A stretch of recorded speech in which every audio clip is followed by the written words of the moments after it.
नमस्कार, दूरदर्शन खबरां 'ਚ ਆਪ ਸਭ ਦਾ ਸਵਾਗਤ। ਮੈਂ ਹਾਂ ਜਤਿੰਦਰ ਸਿੰਘ। ਪਹਿਲਾਂ ਪੇਸ਼ ਨੇ ਚੋਣਵੀਆਂ ਖਬਰਾਂ। ਪ੍ਰਧਾਨ ਮੰਤਰੀ ਨਰਿੰਦਰ ਮੋਦੀ ਨੇ ਭਾਰਤ ਚੀਨ ਸਰਹੱਦ ਦੀ ਸਥਿਤੀ ਬਾਰੇ ਸਰਬ ਪਾਰਟੀ ਮੀਟਿੰਗ ਦੌਰਾਨ ਕੀਤੀ ਚਰਚਾ। ਸਾਰੀਆਂ ਸਿਆਸੀ ਪਾਰਟੀਆਂ ਨੇ ਇਸ ਮੁੱਦੇ ਤੇ ਸਰਕਾਰ ਵੱਲੋਂ ਚੁੱਕੇ ਜਾ ਰਹੇ ਕਦਮਾਂ ਨਾਲ ਸਹਿਮਤੀ ਜਤਾਈ।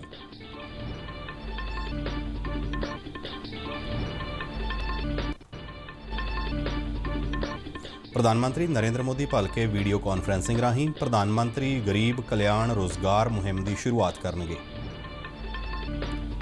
8 ਰਾਜਾਂ ਵਿੱਚ ਪੈਂਦੀਆਂ 19 ਰਾਜ ਸਭਾ ਸੀਟਾਂ ਲਈ ਪਈਆਂ ਵੋਟਾਂ। ਮੱਧ ਪ੍ਰਦੇਸ਼ ਤੋਂ ਜੋਤਰਾਦਿੱਤਿਆ ਸਿੰਧੀਆ ਸਮੇਤ ਬੀਜੇਪੀ ਦੇ 2 ਉਮੀਦਵਾਰ ਜੇਤੂ ਰਹੇ। ਦਿਗਵਿਜੇ ਸਿੰਘ ਕਾਂਗਰਸ ਵੱਲੋਂ ਜੇਤੂ ਰਹੇ। YSR ਕਾਂਗਰਸ ਨੇ ਆਂਧਰਾ ਪ੍ਰਦੇਸ਼ ਦੀਆਂ 4 ਸੀਟਾਂ ਜਿੱਤੀਆਂ। ਮੁੱਖ ਮੰਤਰੀ ਕੈਪਟਨ ਅਮਰਿੰਦਰ ਸਿੰਘ ਨੇ ਭਾਰਤ ਚੀਨ ਸਰਹੱਦ ਤੇ ਗਲਵਾਨ ਘਾਟੀ ਵਿੱਚ ਸ਼ਹੀਦ ਹੋਣ ਵਾਲੇ 3 ਭਾਰਤੀ ਸੈਨਿਕਾਂ ਦੀਆਂ ਮ੍ਰਿਤਕ ਦੇਹਾਂ ਚੰਡੀਗੜ੍ਹ ਪੁੱਜਣ ਤੇ ਉਨ੍ਹਾਂ ਨੂੰ ਸ਼ਰਧਾਂਜਲੀਆਂ ਭੇਂਟ ਕੀਤੀਆਂ। ਭਾਰਤ ਅਤੇ ਚੀਨ ਵਿਚਾਲੇ ਚੱਲ ਰਹੇ ਮੌਜੂਦਾ ਵਿਵਾਦ ਦੌਰਾਨ ਭਾਰਤੀ ਹਵਾਈ ਫੌਜ ਦੇ ਮੁਖੀ ਏਅਰ ਮਾਰਸ਼ਲ RKS ਭਦੌਰੀਆ ਨੇ ਲੇਹ ਅਤੇ ਸ਼੍ਰੀਨਗਰ ਦਾ 2 ਦਿਨਾਂ ਦੌਰਾ ਕੀਤਾ। ਪ੍ਰਧਾਨ ਮੰਤਰੀ ਨੇ ਆਉਂਦੇ ਐਤਵਾਰ 6ਵੇਂ ਕੌਮਾਂਤਰੀ ਯੋਗ ਦਿਵਸ ਮੌਕੇ ਦੇਸ਼-ਵਾਸੀਆਂ ਨੂੰ ਕੋਵਿਡ-19 ਦਿਸ਼ਾ ਨਿਰਦੇਸ਼ਾਂ ਦੀ ਪਾਲਣਾ ਕਰਦਿਆਂ ਘਰਾਂ ਵਿੱਚ ਯੋਗ ਕਰਨ ਦੀ ਅਪੀਲ ਕੀਤੀ। ਕੇਂਦਰੀ ਗ੍ਰਹਿ ਮੰਤਰੀ ਵੱਲੋਂ ਬਣਾਈ ਗਈ ਉੱਚ ਤਾਕਤੀ ਕਮੇਟੀ ਨੇ ਦਿੱਲੀ ਦੇ ਪ੍ਰਾਈਵੇਟ ਹਸਪਤਾਲਾਂ ਵਿੱਚ isolation bed, ICU bed, ventilator ਆਦਿ ਦੇ ਖਰਚਿਆਂ ਦੀ ਸੀਮਾ ਨਿਰਧਾਰਿਤ ਕਰਨ ਦੀ ਸਿਫਾਰਿਸ਼ ਕੀਤੀ। ਦੇਸ਼ ਵਿੱਚ ਕੋਵਿਡ-19 ਤੋਂ ਸਿਹਤਯਾਬ ਹੋਣ ਦੀ ਦਰ 53.8% ਤੱਕ ਪਹੁੰਚੀ। ਜਲੰਧਰ ਵਿੱਚ ਅੱਜ 78 ਨਵੇਂ ਕੋਰੋਨਾ ਮਾਮਲੇ ਸਾਹਮਣੇ ਆਏ। ਤੇ ਹੁਣ ਖਬਰਾਂ ਵਿਸਥਾਰ ਨਾਲ। ਪ੍ਰਧਾਨ ਮੰਤਰੀ ਨਰਿੰਦਰ ਮੋਦੀ ਵੱਲੋਂ ਭਾਰਤ ਚੀਨ ਸਰਹੱਦ ਦੀ ਸਥਿਤੀ ਬਾਰੇ ਵਿਚਾਰ ਵਟਾਂਦਰੇ ਲਈ ਸਰਬ ਪਾਰਟੀ ਮੀਟਿੰਗ ਦੌਰਾਨ ਚਰਚਾ ਕੀਤੀ ਗਈ। ਇਸ ਮੀਟਿੰਗ ਵਿੱਚ ਦੇਸ਼ ਦੀਆਂ ਉੱਘੀਆਂ ਸਿਆਸੀ ਪਾਰਟੀਆਂ ਦੇ ਆਗੂਆਂ ਨੇ ਹਿੱਸਾ ਲਿਆ। 5 ਜਾਂ ਇਸ ਤੋਂ ਵੱਧ ਸੰਸਦ ਮੈਂਬਰਾਂ ਵਾਲੀਆਂ ਪਾਰਟੀਆਂ ਨੂੰ ਇਸ ਆਨਲਾਈਨ ਮੀਟਿੰਗ 'ਚ ਸ਼ਾਮਲ ਕੀਤਾ ਗਿਆ ਸੀ। ਪੂਰਬੀ ਲੱਦਾਖ ਦੀ ਗਲਵਾਨ ਘਾਟੀ 'ਚ ਹੋਈ ਹਿੰਸਕ ਝੜਪ 'ਚ ਸ਼ਹੀਦ ਹੋਏ 20 ਫੌਜੀਆਂ ਨੂੰ ਮੀਟਿੰਗ ਦੇ ਸ਼ੁਰੂ 'ਚ 2 ਮਿੰਟ ਦਾ ਮੌਨ ਰੱਖ ਕੇ ਸ਼ਰਧਾ ਦੇ ਫੁੱਲ ਭੇਂਟ ਕੀਤੇ ਗਏ।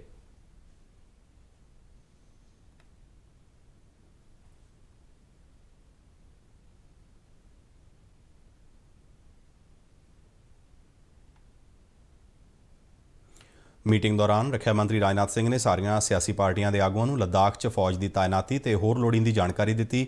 ਕੇਂਦਰੀ ਗ੍ਰਹਿ ਮੰਤਰੀ ਅਮਿਤ ਸ਼ਾਹ, ਵਿਦੇਸ਼ ਮੰਤਰੀ S ਜੈਸ਼ੰਕਰ, ਕੇਂਦਰੀ ਖਜ਼ਾਨਾ ਮੰਤਰੀ ਨਿਰਮਲਾ ਸੀਤਾਰਮਨ ਅਤੇ ਹੋਰ ਉੱਘੇ ਆਗੂ ਵੀ ਇਸ ਵੀਡੀਓ ਕਾਨਫਰੰਸ 'ਚ ਸ਼ਾਮਲ ਹੋਏ। ਸਾਰੀਆਂ ਸਿਆਸੀ ਪਾਰਟੀਆਂ ਨੇ ਭਰੋਸਾ ਦਿਵਾਇਆ ਕਿ ਦੇਸ਼ ਦੀ ਏਕਤਾ ਅਤੇ ਅਖੰਡਤਾ ਲਈ ਉਹ ਸਰਕਾਰ ਦੇ ਨਾਲ ਨੇ। ਵੱਖ-ਵੱਖ ਆਗੂਆਂ ਨੇ ਸਰਹੱਦ ਦੇ ਹਾਲਾਤ ਬਾਰੇ ਵਿਰੋਧੀ ਪਾਰਟੀਆਂ ਨੂੰ ਸਰਕਾਰ ਵੱਲੋਂ ਸਮੇਂ-ਸਮੇਂ ਤੇ ਜਾਣਕਾਰੀ ਸਾਂਝੀ ਕਰਨ ਦੀ ਗੱਲ ਆਖੀ ਅਤੇ ਕਿਹਾ ਕਿ ਸਾਰੀ ਦੁਨੀਆ ਸਾਹਮਣੇ ਦੇਸ਼ ਦੀਆਂ ਸਿਆਸੀ ਪਾਰਟੀਆਂ ਦਾ ਏਕਤਾ ਅਤੇ ਇਕਜੁੱਟਤਾ ਵਾਲਾ ਚਿਹਰਾ ਜਾਣਾ ਚਾਹੀਦਾ ਹੈ। ਜ਼ਿਕਰਯੋਗ ਹੈ ਕਿ ਚੀਨ ਵੱਲੋਂ ਪੂਰਬੀ ਲੱਦਾਖ ਖੇਤਰ ਵਿੱਚ ਅਸਲ ਕੰਟਰੋਲ ਰੇਖਾ ਤੋਂ ਭਾਰਤ ਵਾਲੇ ਪਾਸੇ ਅੰਦਰ ਤੱਕ ਆ ਜਾਣ ਤੋਂ ਬਾਅਦ ਪਿਛਲੇ ਕੋਈ 1 ਮਹੀਨੇ ਤੋਂ ਤਣਾਅ ਵਾਲੀ ਸਥਿਤੀ ਬਣ ਗਈ ਸੀ। ਦੋਵੇਂ ਹੀ ਦੇਸ਼ਾਂ ਵੱਲੋਂ ਅਸਲ ਕੰਟਰੋਲ ਰੇਖਾ ਤੇ ਵਾਧੂ ਫੌਜਾਂ ਲਗਾਈਆਂ ਗਈਆਂ ਨੇ।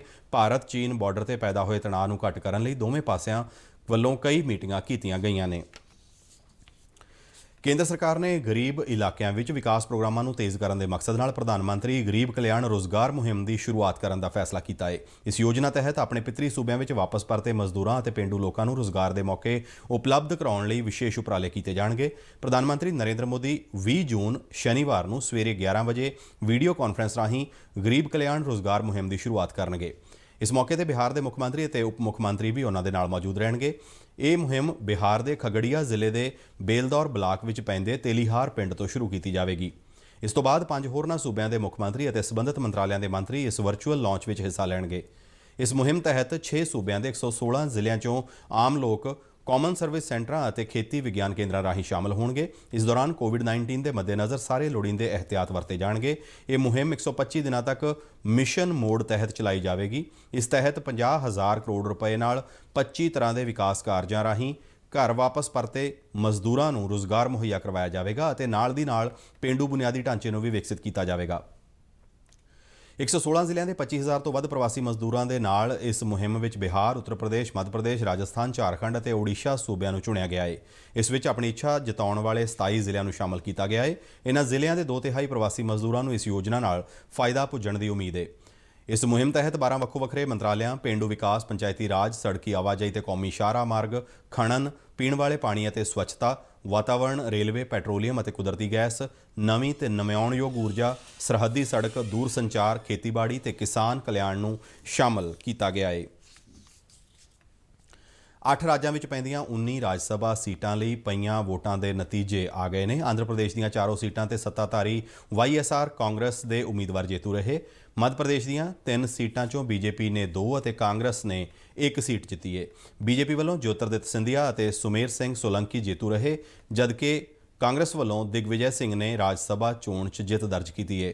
ਰਾਜਸਥਾਨ 'ਚ ਕਾਂਗਰਸ ਨੇ 2 ਅਤੇ ਬੀਜੇਪੀ ਨੇ 1 ਸੀਟ ਜਿੱਤੀ ਹੈ। ਇੱਥੋਂ ਕਾਂਗਰਸ ਵੱਲੋਂ KC ਵੇਣੂਗੋਪਾਲ ਅਤੇ ਨੀਰਜ ਡਾਂਗੀ ਜੇਤੂ ਰਹੇ ਨੇ। ਬੀਜੇਪੀ ਵੱਲੋਂ ਰਾਜਿੰਦਰ ਗਹਿਲੋਤ ਰਾਜ ਸਭਾ 'ਚ ਪੁੱਜਣ 'ਚ ਕਾਮਯਾਬ ਰਹੇ ਨੇ। ਝਾਰਖੰਡ ਦੀਆਂ 2 ਸੀਟਾਂ 'ਚੋਂ JMM ਦੇ ਸ਼ਿਬੂ ਸੋਰੇਨ ਅਤੇ ਬੀਜੇਪੀ ਦੇ ਦੀਪਕ ਪ੍ਰਕਾਸ਼ ਨੇ 1-1 ਸੀਟ ਜਿੱਤੀ ਹੈ। ਗੁਜਰਾਤ 'ਚ 4 ਅਤੇ ਮਣੀਪੁਰ, ਮਿਜ਼ੋਰਮ ਅਤੇ ਮੇਘਾਲਿਆ ਵਿੱਚ 1-1 ਸੀਟ ਲਈ ਵੋਟਾਂ ਪਵਾਈਆਂ ਗਈਆਂ। ਕਰਨਾਟਕ ਸੂਬੇ ਦੀਆਂ 4 ਹੀ ਸੀਟਾਂ ਤੇ ਉਮੀਦਵਾਰ ਪਹਿਲੋਂ ਹੀ ਬਿਨਾਂ ਮੁਕਾਬਲਾ ਚੁਣੇ ਜਾ ਚੁੱਕੇ ਨੇ। ਇਨ੍ਹਾਂ 'ਚ ਜਨਤਾ ਦਲ S ਦੇ ਮੁਖੀ ਅਤੇ ਸਾਬਕਾ ਪ੍ਰਧਾਨ ਮੰਤਰੀ HD ਦੇਵੇਗੌੜਾ, ਕਾਂਗਰਸ ਦੇ ਮਲਿਕਾਰਜੁਨ ਖੜਗੇ, ਭਾਰਤੀ ਜਨਤਾ ਪਾਰਟੀ ਦੇ ਇਰਾਨਾ ਕਡਾਡੀ ਤੇ ਅਸ਼ੋਕ ਗਾਸਤੀ ਸ਼ਾਮਲ ਨੇ। ਕੋਰੋਨਾ ਵਾਇਰਸ ਫੈਲਣ ਮਗਰੋਂ ਭਾਰਤ ਵਿੱਚ ਇਹ ਪਹਿਲੀ ਚੋਣ ਹੈ। ਚੋਣ ਕਮਿਸ਼ਨ ਵੱਲੋਂ ਅੱਜ ਮਤਦਾਨ ਦੌਰਾਨ COVID-19 ਦਿਸ਼ਾ ਨਿਰਦੇਸ਼ਾਂ ਦੀ ਪਾਲਣਾ ਦੇ ਪੂਰੇ ਪ੍ਰਬੰਧ ਕੀਤੇ ਗਏ ਸਨ। ਮਤਦਾਨ ਕਰਨ ਵਾਲੇ ਹਰ ਵਿਧਾਨਕਾਰ ਦਾ ਤਾਪਮਾਨ ਚੈੱਕ ਕੀਤਾ ਗਿਆ। ਵਿਧਾਨਕਾਰ ਮਤਦਾਤਾਵਾਂ ਦੇ ਸਮਾਜਿਕ ਦੂਰੀ ਬਣਾ ਕੇ ਰੱਖਣ ਅਤੇ ਮਾਸਕ ਪਾਉਣ ਨੂੰ ਲਾਜ਼ਮੀ ਕੀਤਾ ਗਿਆ ਸੀ। ਜਿਨ੍ਹਾਂ ਵਿਧਾਨਕਾਰਾਂ ਨੂੰ ਬੁਖਾਰ ਦੀ ਸ਼ਿਕਾਇਤ ਸੀ, ਉਨ੍ਹਾਂ ਲਈ ਵੋਟਿੰਗ ਵਾਸਤੇ ਵੱਖਰੇ ਇੰਤਜ਼ਾਮ ਕੀਤੇ ਗਏ ਸਨ। ਚੋਣ ਕਮਿਸ਼ਨ ਵੱਲੋਂ ਮਤਦਾਨ ਕੇਂਦਰਾਂ ਤੇ ਪੈਰਾਮੈਡੀਕਲ ਟੀਮਾਂ ਤਾਇਨਾਤ ਕੀਤੀਆਂ ਗਈਆਂ ਸਨ। ਮਤਦਾਤਾਵਾਂ ਅਤੇ ਪੋਲਿੰਗ ਸਟਾਫ ਨੂੰ ਮਾਸਕ, ਦਸਤਾਨੇ ਅਤੇ ਸੈਨੀਟਾਈਜ਼ਰ ਉਪਲਬਧ ਕਰਵਾਏ ਗਏ। ਮਤਦਾਨ ਤੋਂ ਪਹਿਲਾਂ ਪੋਲਿੰਗ ਸੈਂਟਰਾਂ ਨੂੰ ਸੈਨੀਟਾਈਜ਼ ਵੀ ਕਰਵਾਇਆ ਗਿਆ।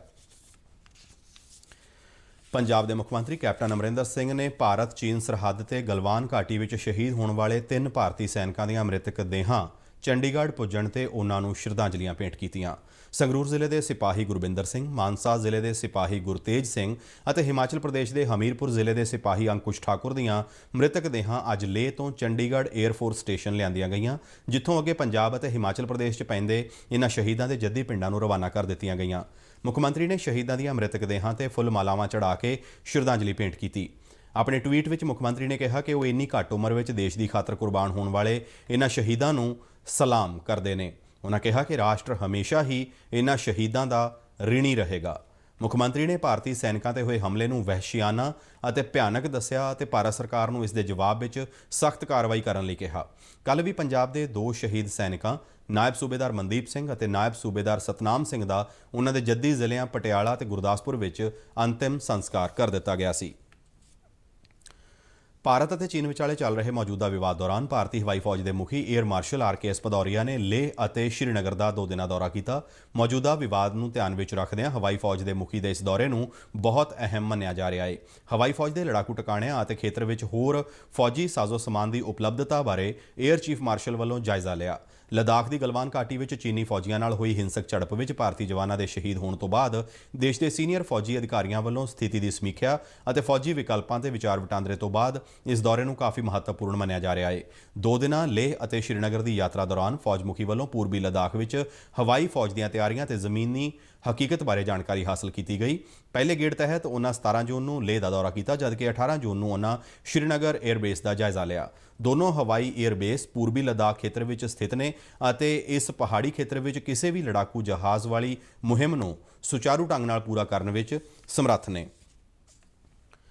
ਪ੍ਰਧਾਨ ਮੰਤਰੀ ਨਰਿੰਦਰ ਮੋਦੀ ਨੇ ਦੇਸ਼ਵਾਸੀਆਂ ਨੂੰ ਸਮਾਜਿਕ ਦੂਰੀ ਬਣਾਏ ਜਾਣ ਸਮੇਤ COVID-19 ਲਈ ਜਾਰੀ ਦਿਸ਼ਾ ਨਿਰਦੇਸ਼ਾਂ ਦੀ ਪਾਲਣਾ ਕਰਦਿਆਂ ਹੋਇਆਂ ਆਉਂਦੇ ਐਤਵਾਰ ਨੂੰ ਆਪੋ ਆਪਣੇ ਘਰਾਂ ਵਿੱਚ ਪਰਿਵਾਰ ਨਾਲ ਮਿਲ ਕੇ 6ਵੇਂ ਅੰਤਰਰਾਸ਼ਟਰੀ ਯੋਗਾ ਦਿਵਸ ਮੌਕੇ ਯੋਗ ਕਰਨ ਦੀ ਅਪੀਲ ਕੀਤੀ। ਇੱਕ ਵੀਡੀਓ ਸੁਨੇਹੇ ਰਾਹੀਂ ਪ੍ਰਧਾਨ ਮੰਤਰੀ ਮੋਦੀ ਨੇ ਕਿਹਾ ਹੈ ਕਿ ਆਮ ਤੌਰ ਤੇ ਯੋਗ ਦਿਵਸ ਵਿੱਚ ਵੱਡੀ ਗਿਣਤੀ ਵਿੱਚ ਲੋਕ ਹਿੱਸਾ ਲੈਂਦੇ ਨੇ ਤੇ ਇਹ ਜਨਤਕ ਸਮਾਗਮ ਹੁੰਦਾ ਹੈ, ਪਰ ਇਸ ਸਾਲ ਯੋਗ ਦਿਵਸ ਘਰਾਂ ਅੰਦਰ ਹੀ ਮਨਾਇਆ ਜਾਵੇਗਾ। ਉਹਨਾਂ ਕਿਹਾ ਕਿ ਇਸ ਸਾਲ ਅੰਤਰਰਾਸ਼ਟਰੀ ਯੋਗ ਦਿਵਸ ਦਾ ਮੁੱਖ ਵਿਸ਼ਾ ਵੀ ਘਰ ਵਿੱਚ ਯੋਗ ਤੇ ਪਰਿਵਾਰ ਨਾਲ ਯੋਗ ਹੀ ਹੈ।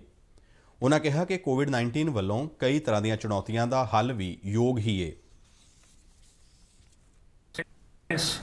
Yoga offers something for everyone. It enables strong mind and healthy body. In the post-COVID era, the focus on preventive health care will get stronger, and that is why I'm confident that yoga will become even more popular. Friends, these are times of distancing. But do you know that yoga is what ends distance? It is said, yujjate anen iti yoga. Yoga is that which joins or brings things together.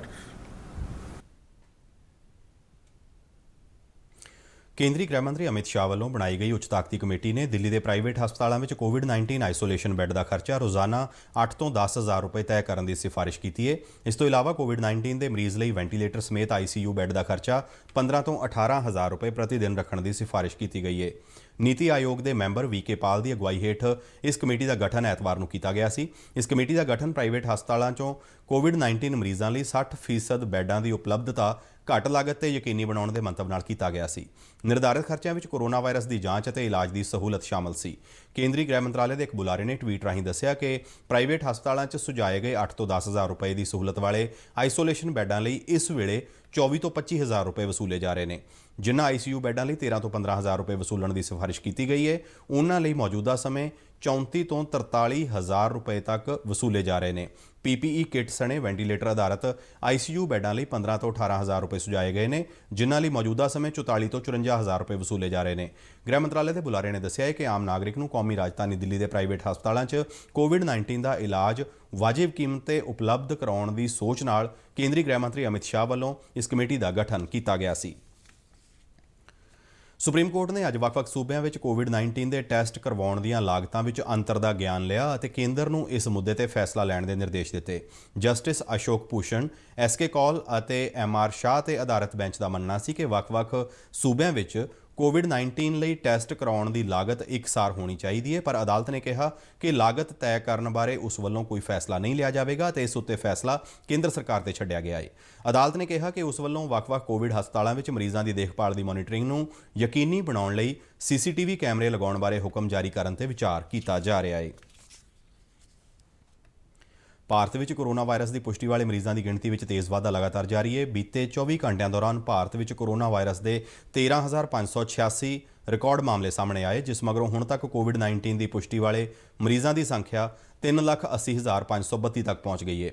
ਕੇਂਦਰੀ ਸਿਹਤ ਮੰਤਰਾਲਾ ਅਨੁਸਾਰ ਬੀਤੇ 24 ਘੰਟਿਆਂ ਦੌਰਾਨ corona ਨਾਲ 336 ਮਰੀਜ਼ਾਂ ਦੀ ਮੌਤ ਹੋਈ, ਜਿਸ ਮਗਰੋਂ ਹੁਣ ਤੱਕ ਇਸ ਬਿਮਾਰੀ ਨਾਲ ਮਰਨ ਵਾਲਿਆਂ ਦੀ ਗਿਣਤੀ 12,573 ਤੱਕ ਪਹੁੰਚ ਗਈ ਹੈ। ਜਿੱਥੇ ਕੋਰੋਨਾ ਵਾਇਰਸ ਦੇ ਮਾਮਲੇ ਲਗਾਤਾਰ ਵਧ ਰਹੇ ਨੇ, ਉੱਥੇ ਇਸ ਬਿਮਾਰੀ ਤੋਂ ਸਿਹਤਯਾਬ ਹੋਣ ਵਾਲੇ ਲੋਕਾਂ ਦੀ ਗਿਣਤੀ ਵਿੱਚ ਵੀ ਵਾਧਾ ਹੋ ਰਿਹਾ ਹੈ। ਇਸ ਵੇਲੇ ਕੋਵਿਡ-19 ਤੋਂ ਠੀਕ ਹੋਣ ਦੀ ਦਰ 53.8% ਤੱਕ ਪਹੁੰਚ ਗਈ ਹੈ। ਬੀਤੇ 24 ਘੰਟਿਆਂ ਦੌਰਾਨ 10,386 ਕੋਰੋਨਾ ਮਰੀਜ਼ ਸਿਹਤਯਾਬ ਹੋ ਕੇ ਘਰੀਂ ਪਰਤੇ। ਭਾਰਤੀ ਮੈਡੀਕਲ ਖੋਜ ਕੌਂਸਲ ਨੇ ਦੱਸਿਆ ਹੈ ਕਿ ਪਿਛਲੇ 24 ਘੰਟਿਆਂ ਦੌਰਾਨ ਦੇਸ਼ ਭਰ ਦੀਆਂ ਲੈਬੋਰਟਰੀਆਂ ਵਿੱਚ 76,969 ਕੋਰੋਨਾ ਦੇ ਟੈਸਟ ਕਰਵਾਏ ਗਏ, ਜੋ ਹੁਣ ਤੱਕ ਇੱਕ ਦਿਨ ਦਾ ਸਭ ਤੋਂ ਵੱਡਾ ਅੰਕੜਾ ਹੈ। ਹੁਣ ਤੱਕ 64,26,627 ਲੋਕਾਂ ਦੇ ਕੋਰੋਨਾ ਟੈਸਟ ਕਰਵਾਏ ਜਾ ਚੁੱਕੇ ਨੇ। ਕੌਂਸਲ ਵੱਲੋਂ ਲਗਾਤਾਰ ਕੋਰੋਨਾ ਦੀਆਂ ਟੈਸਟ ਸਹੂਲਤਾਂ ਵਿੱਚ ਵਾਧਾ ਕਰਦਿਆਂ ਹੋਰ ਸਰਕਾਰੀ ਅਤੇ ਪ੍ਰਾਈਵੇਟ ਲੈਬੋਰਟਰੀਆਂ ਨੂੰ ਕੋਰੋਨਾ ਟੈਸਟ ਕਰਨ ਦੀ ਮਨਜ਼ੂਰੀ ਦਿੱਤੀ ਜਾ ਰਹੀ ਹੈ। ਇਸ ਵੇਲੇ ਦੇਸ਼ ਭਰ ਵਿੱਚ ਕੋਵਿਡ-19 ਦੀਆਂ 960 ਪ੍ਰਵਾਨਿਤ ਲੈਬੋਰਟਰੀਆਂ ਨੇ, ਜਿਨ੍ਹਾਂ ਵਿੱਚੋਂ 703 ਸਰਕਾਰੀ ਅਤੇ 257 ਪ੍ਰਾਈਵੇਟ ਲੈਬੋਰਟਰੀਆਂ ਸ਼ਾਮਲ ਨੇ। ਦੇਸ਼ ਦੇ ਬਾਕੀ ਹਿੱਸਿਆਂ ਵਾਂਗ ਪੰਜਾਬ ਵਿੱਚ ਵੀ ਕੋਰੋਨਾ ਵਾਇਰਸ ਦੀ ਪੁਸ਼ਟੀ ਵਾਲੇ ਮਰੀਜ਼ਾਂ ਦੀ ਗਿਣਤੀ ਵਿੱਚ ਲਗਾਤਾਰ ਵਾਧਾ ਹੋ ਰਿਹਾ ਹੈ। ਜਲੰਧਰ ਵਿੱਚ ਅੱਜ ਕੋਰੋਨਾ ਵਾਇਰਸ ਦੀ ਪੁਸ਼ਟੀ ਵਾਲੇ 78 ਨਵੇਂ ਮਾਮਲੇ ਸਾਹਮਣੇ ਆਏ, ਜੋ ਹੁਣ ਤੱਕ ਇੱਕ ਦਿਨ ਵਿੱਚ ਕੋਰੋਨਾ ਪੋਜ਼ਿਟਿਵ ਮਾਮਲਿਆਂ ਵਿੱਚੋਂ ਸਭ ਤੋਂ ਵੱਧ ਹੈ। ਜਲੰਧਰ ਦੇ ਨੋਡਲ ਅਫਸਰ ਡਾਕਟਰ ਟੀਪੀ ਸਿੰਘ ਨੇ ਇਹ ਜਾਣਕਾਰੀ ਦਿੰਦਿਆਂ ਦੱਸਿਆ ਕਿ ਵੱਡੀ ਗਿਣਤੀ ਵਿੱਚ ਕੋਰੋਨਾ ਪੋਜ਼ਿਟਿਵ ਕੇਸ ਆਉਣ ਦਾ ਕਾਰਨ ਸਿਹਤ ਵਿਭਾਗ ਵੱਲੋਂ ਕੋਵਿਡ-19 ਦੀ ਟੈਸਟਿੰਗ ਵਿੱਚ ਕੀਤਾ ਗਿਆ ਵਾਧਾ ਹੈ। ਉਹਨਾਂ ਦੱਸਿਆ ਕਿ ਸਿਹਤ ਵਿਭਾਗ ਵੱਲੋਂ ਹੁਣ ਰੋਜ਼ਾਨਾ 800 ਤੋਂ 900 ਵਿਅਕਤੀਆਂ ਦੀ ਟੈਸਟਿੰਗ ਕੀਤੀ ਜਾ ਰਹੀ ਹੈ। ਉਹਨਾਂ ਦੱਸਿਆ ਕਿ ਅੱਜ ਦੇ ਜਿਹੜੇ ਕੋਰੋਨਾ ਪੋਜ਼ਿਟਿਵ ਮਾਮਲੇ ਸਾਹਮਣੇ ਆਏ ਨੇ, ਉਹਨਾਂ 'ਚੋਂ ਜ਼ਿਆਦਾਤਰ ਮਾਮਲੇ ਪੁਰਾਣੇ ਮਰੀਜ਼ਾਂ ਦੇ ਸੰਪਰਕ ਵਾਲੇ ਨੇ। ਇਸ ਤੋਂ ਇਲਾਵਾ ਕਈ ਗਰਭਵਤੀ ਔਰਤਾਂ ਅਤੇ ਪੁਲਿਸ ਮੁਲਾਜ਼ਮਾਂ ਦੇ ਕੋਰੋਨਾ ਟੈਸਟ ਵੀ ਪੋਜ਼ਿਟਿਵ ਆਏ ਨੇ। ਉਹਨਾਂ ਦੱਸਿਆ ਕਿ ਹੁਣ ਤੱਕ ਜ਼ਿਲ੍ਹੇ 'ਚ 17,617 ਕੋਰੋਨਾ ਸੈਂਪਲ ਲਏ ਜਾ ਚੁੱਕੇ ਨੇ, ਜਿਨ੍ਹਾਂ 'ਚੋਂ 14,529 ਰਿਪੋਰਟਾਂ ਨੈਗੇਟਿਵ ਆਈਆਂ ਨੇ। ਅੱਜ 75 ਪਲੱਸ ਕੇਸਿਸ ਜਿਹੜੇ ਰਿਪੋਰਟ ਹੋਏ ਹੈ, ਅਸੀਂ ਉਹਨਾਂ ਦੀ ਡਿਟੇਲ ਹਲੇ ਵੀ ਦੇਖ ਰਹੇ ਹਾਂ। ਇਹਨਾਂ ਵਿੱਚੋਂ ਕੁਝ ਪੂਲ ਸੈਂਪਲਿੰਗ ਅਸੀਂ ਕੀਤੀ ਸੀ, ਉਹਨਾਂ ਦੀ ਰਿਪੋਰਟਾਂ ਪੂਲ ਸੈਂਪਲਿੰਗ ਵਿੱਚ ਪ੍ਰੈਗਨੈਂਟ ਲੇਡੀਜ਼ ਨੇ ਕੁਝ ਉਹ ਪੋਜ਼ਿਟਿਵ ਹੈ, ਕੁਝ ਪੁਲਿਸ ਪਰਸਨਲ ਜਿਹੜੇ ਨੇ ਉਹ ਵੀ ਪੋਜ਼ਿਟਿਵ ਆਏ ਹੈ ਸਾਡੇ ਕੋਲ, ਔਰ ਅਰਾਊਂਡ 40% ਦੇ ਕਰੀਬ ਕੇਸਿਸ ਉਹ ਨੇ ਜਿਹੜੇ ਪੁਰਾਣੇ ਪ੍ਰੂਵਨ ਕੇਸਾਂ ਦੇ ਅੱਗੋਂ ਕੰਟੈਕਟ ਹੈ। ਇਸ ਦੇ ਨਾਲ ਹੀ ਸਾਡਾ ਖਬਰਾਂ ਦਾ ਬੁਲੇਟਿਨ ਸਮਾਪਤ ਹੁੰਦਾ ਹੈ। ਇਜਾਜ਼ਤ ਦਿਓ, ਨਮਸਕਾਰ।